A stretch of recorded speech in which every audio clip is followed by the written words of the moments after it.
tech job market right now, it absolutely sucks. And if you've been applying to cybersecurity jobs for months and getting nothing but rejections and radio silence, you're not imagining it. This is genuinely the worst job market most industry veterans have ever seen. I've been working in cybersecurity for over a decade, and I've helped dozens of people break into this field. And today I'm going to show you the brutal truth about what's really happening and the strategies that are actually working right now. And the biggest shift that you need to make is something that most people are completely ignoring, and it's the difference between getting lost in the pile and actually getting interviews. So stick around. And if you want to shortcut all of this and work with me directly to land that six-figure remote job in cybersecurity, then go to the link down in the description below and book a call. And one of the sad, unfortunate things that I see a lot in talking to people trying to break into cybersecurity today is they feel like they're not good enough, or like they're not cut out for it and everything like that, because none of the recruiters will give them the time of day. They apply to these jobs and they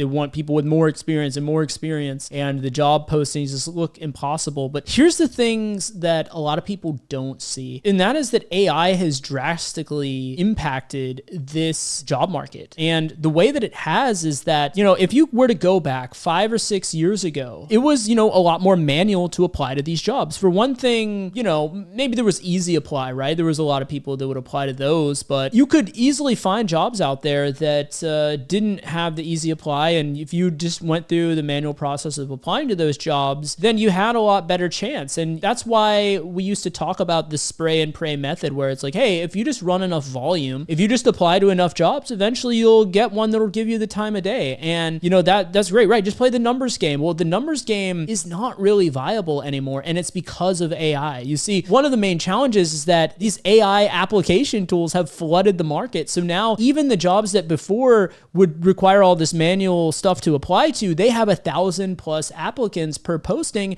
because there's these AI automated tools that are auto applying to these jobs for people and just spamming their resumes out. Nowadays, everyone is spamming their resumes out. And nowadays, there's also a huge advent of people straight up lying on their resumes and lying on their LinkedIn profiles and things like that. And this has been a huge issue for these companies. And so the reality is, you're not even competing against just humans anymore. You're competing against bots. And that just leads me into the second challenge, which is the competition isn't even real, like I was saying. And I don't even mean just the bots. There's also a lot of exaggerated or completely fake applications as well. I've been talking to a lot of hiring managers, various companies, and they were saying one of the biggest issues is that the HR team will flood their interview schedule with all of these candidates that have like these too good to be true resumes, these like perfect looking resumes. And then they jump on the interview with the person and they find out like within like 30 seconds, yeah, this person fabricated all of this. They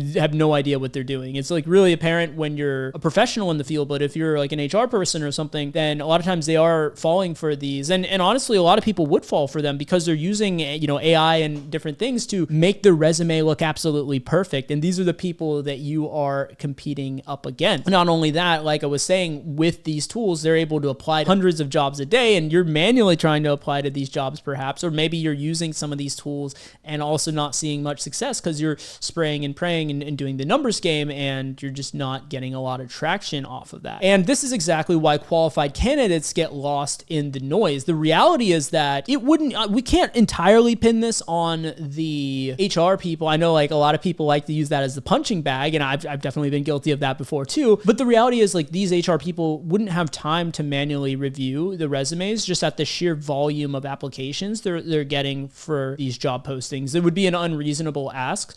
So, I mean, they have to use, just as the people applying are using the AI, they also have to use the AI just so they can have a chance of getting through all the applications and somehow sorting through it. So the system that we have, I believe, is here to stay. So the best thing to learn is, okay, how can we navigate this, which is what exactly I'm going to get into. So I know that's just the frustrating truth. It's probably not what you want to hear. I mean, it's definitely not what you want to hear, but you actually might be more qualified than 80% of the applicants, but no one will ever know because of how you have things structured. for a number of reasons that we'll get into. And still today, a large portion of the hiring is happening through referrals and in-network. So especially like if you think about it, where the companies that are putting these job postings up, they're overwhelmed. The HR department is super overwhelmed by all these fake resumes and all the AI spam and all the stuff. If they find someone that's in network, someone that's referred by another person that they know, like, and trust, they're going to have a huge leg up, a huge advantage.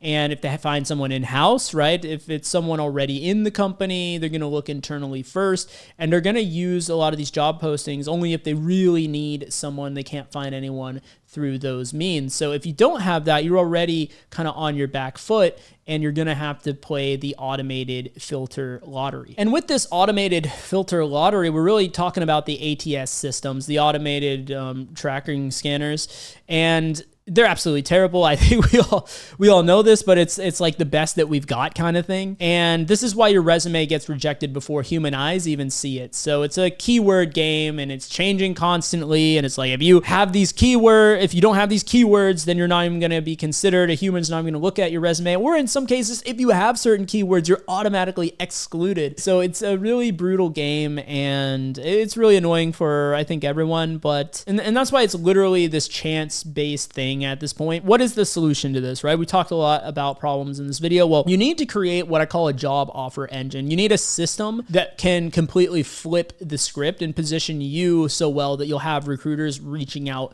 to you.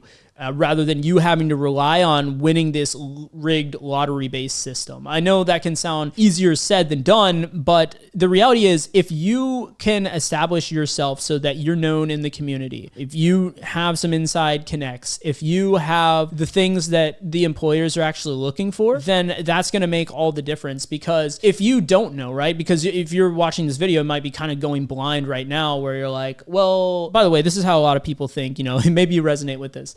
You'll apply to a bunch of jobs, and you'll either get ghosted or just get rejection letters saying you don't have enough, this, that, and the other. And then you think, okay, well, these current certifications I have, okay, that's not enough. What if I get this certification too? And then you get that, and then you apply more, and then you get the same thing, and you're like, oh, okay. And then you just keep moving the goalposts. You're like, if I get this, this, and this, and this, and this. But what you don't understand is you're just kind of choosing these things blindly rather than choosing it based on what the employees are actually looking for. Now, unfortunately, take it for what it is. One of the most impactful things you can have in the current job market is experience. That is what they're looking for, someone that has experience. And that can be the chicken and the egg problem. How can you gain experience without having experience, right? Well, there are some things that you can do. So if you know people that are software developers, people that are building apps, you can leverage that network, that relationship with them, to offer up a pen testing service. Like, let's say you want to get into the offensive side. That's what I did when I was first navigating this, obviously in a much different job market back then, but that was something that very much helped me out quite a lot. But you need to build this engine that is armed with these things, identifying these kind of areas, things that they are absolutely looking for, rather than just relying on this chance-based thing where you're guessing and you're being like, oh, well, this cert, that cert. If I had all of these certs, there's no way. And this is also, by the way, the reason that people will go for their master's degree. And by the way, after that, a lot of times they will talk to me and they'll say, hey, I got my master's, or I'm about to get my master's, and I still have no idea what I'm going to do for a job. And yeah, it could be easy all those years before to think, okay, well, if I have the master's, no doubt I'm going to get a job. But that's actually not been what I've seen. I've seen a lot of people have those masters, and the company's like, okay, cool, you would be good for these upper management roles, but you have no experience. So why would we hire you for that? So you got to kind of put yourself in their shoes as well and see what are those high impact things, and developing the system around that. In doing so, here's the things that I would be thinking about. Number one, how can we flip the script and make the opportunities come to you? That is the essence of the job offer engine, something that I have personally helped people install in their own portfolios and in their own job search in order to make this happen. But if you don't have the job offer engine, what are some things you can do now in order to maximize your success in this job market? Well, you want to be looking at, what does your online presence look like? Are you known in the cybersecurity communities? Are you known in these spaces where, opportunities may arise? And also, even if you're not, do you have like a solid LinkedIn? Like, let's start there. Do you have some stuff for your portfolio. And I'm not just talking about the generic stuff that everyone has, like basic projects and everything, but do you have actual professional assets in your portfolio that can show that you'd be able to do the job? So what I highly recommend for this, write some reports. If you want to get into pen testing, write some pen testing reports.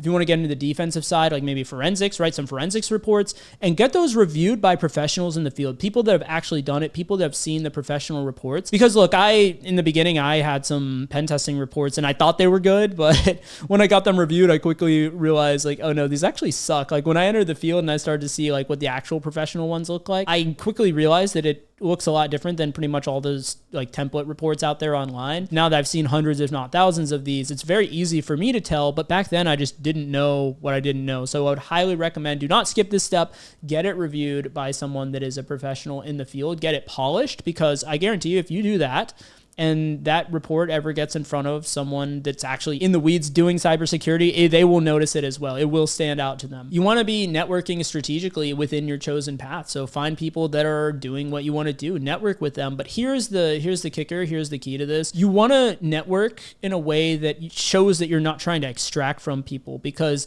if you're just networking with people to try to get from them, take from them, they're going to pick up on that. They're not going to want to help you. They're not going to want to work with you. So if you come at it from the approach of like complete outcome independence, you're just giving value and just building connections and you're not trying to get anything from them. That's what makes all the difference. And I think people that don't understand that, that's why they think networking is cringe and all that stuff. Because yeah, done in the wrong way, networking is absolutely cringe. And that's exactly why they say like the best time to build a network is when you don't need the network. So wherever you are in your journey right now, just start today building the network. This is something that you can't do in a pinch. You really have to take a long-term approach to something like networking, but it can have some huge payoffs if done well.